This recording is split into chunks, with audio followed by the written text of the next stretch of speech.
So look, build relationships up.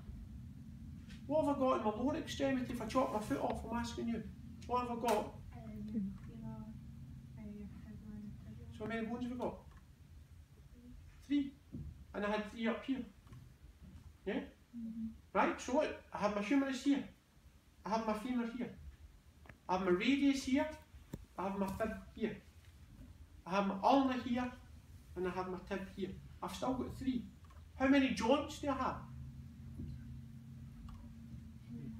I've got 2 if I chop my foot off, but we'll keep my foot on, right, in my range. But we've really got 3, haven't we?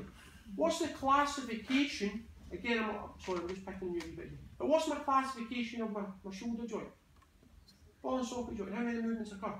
7. So what's the classification of my hip joint? Ball and socket. Ball and socket joint. How many movements? 7. 7. Right? I then go down here, hinge joint. Right? It's a modified hinge joint, but it's a hinge joint. Yeah? What do you have here? Hinge. There, hook. Flexion, extension. Flexion, extension. Yes? Yep. Then I go down onto my ankle joint and I have tarsals. I have carpals up here and I have tarsals down there. I have metacarpals up here. What do you have down there? Metatarsals. T for toes. Okay, so carpals are up here, tarsals are down there. And then I have phalanges. I have phalanges here, and I have phalanges on my toes. It's virtually the exact same. So I've got a ball and socket joint at the top, hinge joint in the middle, and then down here I've got a hinge joint slightly different because obviously I've got my subtalar joint as well, but I've got 4 movements here. So I've got 4, 2, 6, or 7. I've got 7, 2, and 4. It's virtually the same. What's the only real difference between my upper and lower extremities? What's the difference? What's the principal difference? If you look at me, you say, what's the principal difference? Size. Size. And why is it necessary that these are bigger? Load. Weight bearing. Because if I had a really shallow ball and socket joint that I have here and here, what would happen? Loss. Just dislocate all the time, okay? So the only difference between the upper and lower extremity is simply size. And it has to be much bigger and stronger down here for stability. Does that make sense? Yep. Yes? Okay, so today before you come in, what time? Time check. 1:45, because I'm conscious I've got my own class soon, okay? Hands up. Here.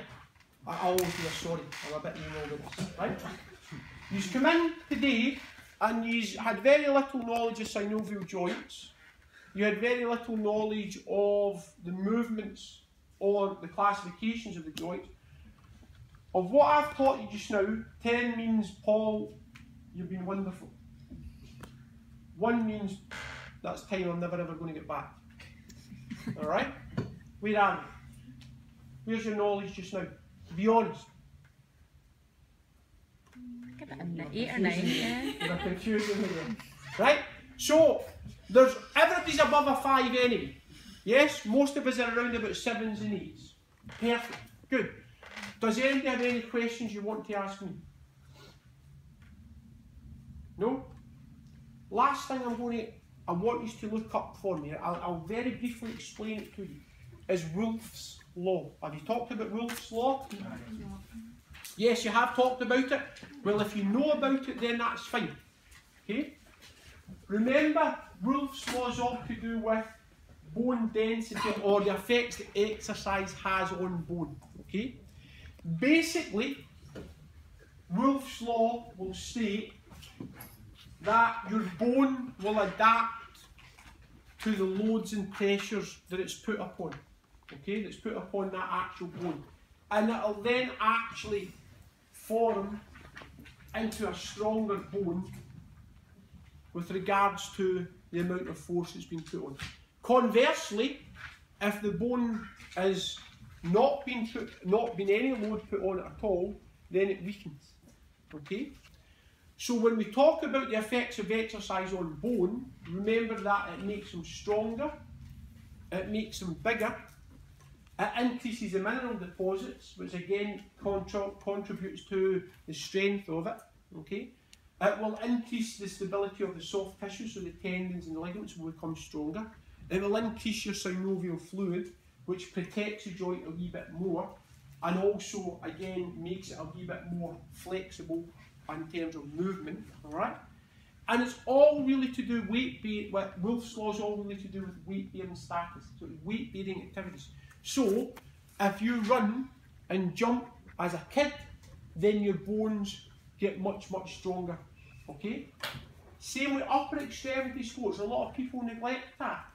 If, for example, I have a sports person in that is racket sport, so if you play tennis, or you play badminton, or you play squash, then the bone density in your racket hand will be much more than your non-hand, your non-racket hand. Okay, same as golfers, their lead hands are going to be have much more bone density. Okay, and it's all to do with weight being status or weight being transmitted through. So we know about Wolff's Law, because you need to know a wee bit about that as well, just really basic. So it's effective exercise has on bone, makes it bigger and stronger, bone density. Okay, that's why we tend to find, and it's not a sweeping generalisation, but you will tend to find that people that have got big bone mass, either through training or genetically, are not necessarily very good swimmers. Okay? And that's fact. It's just a proven fact. So if you have somebody that's really big and muscly through weightlifting, then what tends to happen is they sink very quickly, because their bone mass is much heavier, as is their muscle mass as well, and they tend to be very poor swimmers. It's the same in terms of some regions of the world. For example, black people have a much bigger and thicker bone density than white people. Therefore, it's very rare that you see any top level swimmers that are black, and it's to do with bone density as well. Not exclusively, but again, bone density has a massive effect. Okay, and in fact, in the 60s, there's a condition you probably know called osteoporosis, which is not exclusive, but again affects a large majority of females. And what in Russia in the 60s is they started to, as part of the daily life, is give females weight training routines to do. And that was Wolff's Law, to increase the bone density, to increase the load within the bones, therefore to make them bigger and stronger. Okay? So have a wee look at that as well. Alright? Okay? Just before we finish up, alright? Let's go. Hurry up.